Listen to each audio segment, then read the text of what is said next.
최근에 꽃가루 알러지 때문에 제게 상담하러 왔던 23세 남성분이 있었거든요. 처음에 저는 예전에 오셨던 분인 줄 모르고 차트를 작성해 주라 했는데, 규림씨, 저 예전에 여기서 한약을 먹었었는데요, 그래서 차트가 있을 거예요 하며 미소를 지으시는 거예요. 5년 전 18세 때 한약을 먹은 적이 있네요. 그것도 엉덩이와 손발에 땀이 많이 차고 몸 전체, 특히 머리 꼭대기로 열이 차고 땀이 나는 걸 고칠 목적으로요. 그런데 차트를 보니 그때 한약을 11분만 드시고 이어서 드시질 않았네요. 보통 땀 때문에 방문한 경우 한약은 40일 정도 드시는 게 일반적인데, 그래서 제가 물었어요. 그때 한약을 드시고 좀 어떠셨어요? 원래 땀이 심한 걸 고치려면 약을 좀 더 먹었어야 했는데요 라고요. 나름 생각하길 그때 제대로 효과가 안 나서 더 안 드셨을 수도 있었겠다, 조금 아쉬운 마음이 들어서요. 그런데 함께 오신 규림씨 어머니가 규림이가 그때 지어주신 한약을 한 번 먹고 땀이 고쳐져 지금까지 땀으로 고생한 적이 한 번도 없었어요. 벌써 5년이 지났는데도요 하시는 거예요. 허걱 한약 10일 만에 땀이 그렇게 좋아질 수 있었다면 처방이 정말 규림이에게 잘 맞았다는 건데, 그것도 5년 이상 재발하지 않았다는 것도 너무 신기하고 정말 기분이 좋네요. 어찌되었든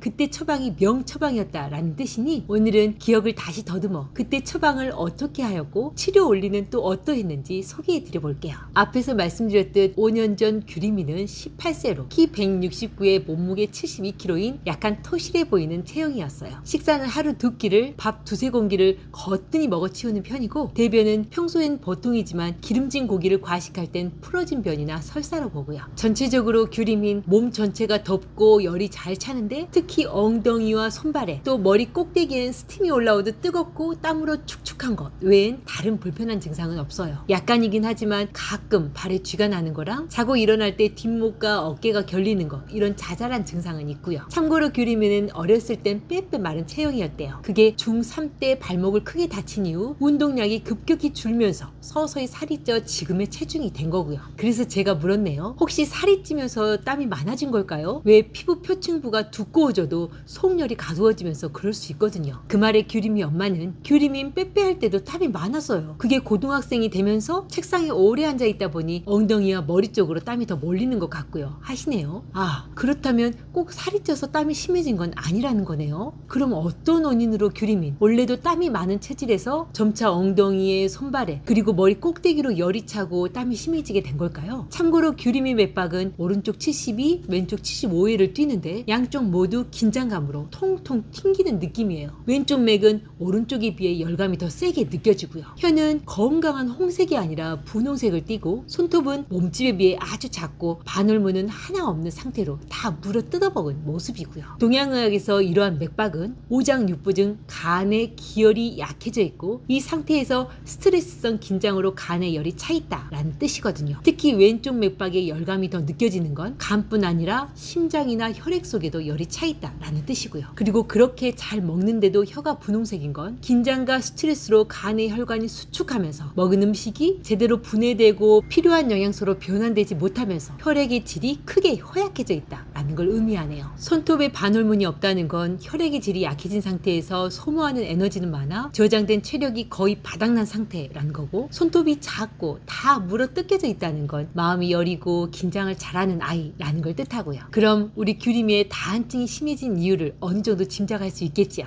맞아요. 간단하게는 간의 긴장도가 높아서, 그리고 혈액이 허약해지고 체력이 약해진 상태에서 간에 열이 차고 혈액에 열이 차서 비롯되었죠. 하지만 좀 더 자세히 설명하면 규림인 타고나길 하초 신장이 허약하여 인체 음기가 부족한, 즉 음어하동이 있는 아이였다 에서부터 시작할 수 있어요. 이는 어릴 때부터 땀이 심했다라는 걸로 알 수 있고요. 하지만 규림인 고등학교에 들어가면서 체력에 비해 에너지를 많이 소모하고 잦은 긴장과 스트레스로 간혈관이 수축하면서 간의 대사력이 약해져 충분한 영양소가 온몸에 제대로 공급되지 못하게 되면서 혈액이 허약해지게 되었다 말할 수 있네요. 혈액이 허약해지니 골수의 기능도 함께 저하되어 다시 혈액이 약해지는 악순환에 빠지게 되었고, 이 상태에서 일상에서 생긴 과로열이 혈액을 덮이니 허약해진 혈액은 마치 양은 냄비처럼 쉽게 끌어올라 심한 열기와 함께 땀으로 흘러 넘쳤던 거고요. 그럼 원인에 맞게 처방도 해보게요. 제일 먼저는 하초 신장의 음허를 개선하는 약초들이 필요하네요. 땀이 주 문제니 하초 보험제들 중에 약간의 수렴성과 서늘한 성질을 가진 약초들을 위주로요. 그리고 그리고 간의 기혈을 보충하면서 간의 긴장과 충혈을 풀어주는 약초들로 간의 대사력과 혈액의 질을 올려주고, 혈액이 약해진 상태에서 과로열로 혈액의 열이 쉽게 끌어 넘치니 혈액과 심장, 폐에 차 있는 열도 시원하게 식혀주고요. 또한 급하게 과식하는 습관으로 비위장에도 습열이 팽창하여 몸의 열을 가중시키니 비위장의 습열을 조절해주는 약초들도 보조적으로 들어가야 하네요. 생각보다 많은 약이 필요하죠. 그러나 이런 처방으로 규림이인 단 10일 만에 엉덩이와 손발 땀이, 그리고 쉽게 머리가 뜨거워지며 정수리에 땀이 차는 증상이 다 좋아졌네요. 특히 나이가 한창 때인 18세로 골수나 위장이 현저히 약해져 있는 상태는 아니었으므로 약초의 용량을 과감하게 써 혈어를 신속하게 개선했기에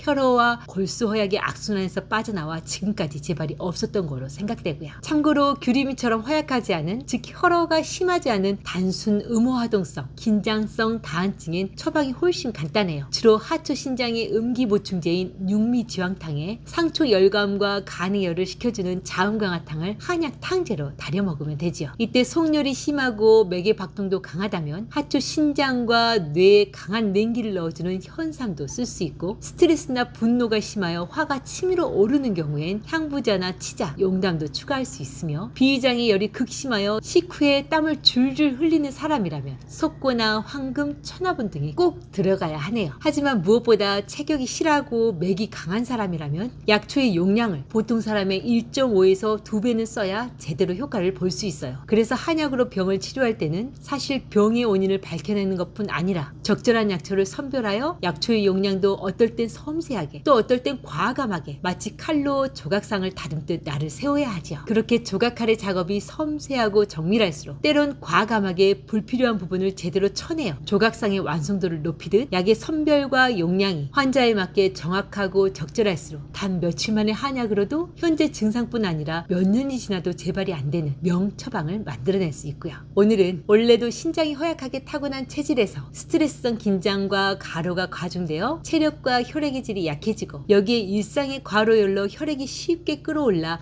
엉덩이와 손발, 머리 정수리로 열감과 땀이 심했던 규림에 대한 이야기를 해드렸어요. 왜 다한증엔 주변의 땀샘을 레이저로 태워 땀이 안 나게 하는 시술법도 있다는데 굳이 한약을 먹어라 하냐고요? 제 경험상 그런 시술을 하신 분들 중에 다른 곳으로 땀이 더 심해지거나 땀이 손이나 발, 겨드랑이로 배출되지 못하면서 건강이 많이 안 좋아진 경우를 종종 접했었거든요. 그래서 저는 아주 심각한 상태가 아니라면 다한증 시술에 대한 부작용을 많이 고민해보고 신중히 결정하라 말씀드리는 편이에요. 왜 손과 발, 겨드랑이나 두피는 주로 심장이나 신장과 통에 있는데, 이곳에 땀샘을 제거하여 땀이 안 나게 하면 이제는 심장과 신장 자체에 열이 심하게 차올라 그 기능에 심각한 타격을 줄 수 있어서요. 결국 한약으로 다한증을 치료하는 원리가 인체의 음양의 불균형을 조종하고 오장육부 각각의 음양 상태를 정상화하여 인체 스스로의 회복 기능을 되찾아 병을 치료하는 방법이기에 한약만이 인체의 음양의 불균형으로 생긴 땀이 심해진 증상을 제대로 다스릴 수 있다 말씀드리네요. 오늘 저의 이야기가 땀이 너무 심하게 많은 체질에서 도대체 한약으로 이를 어떻게 조절하고 낫게 할 수 있는지에 대한 깊이 있는 이야기가 되었길 바랍니다. 오늘도 복을 부르는 감사한 하루 보내시고요.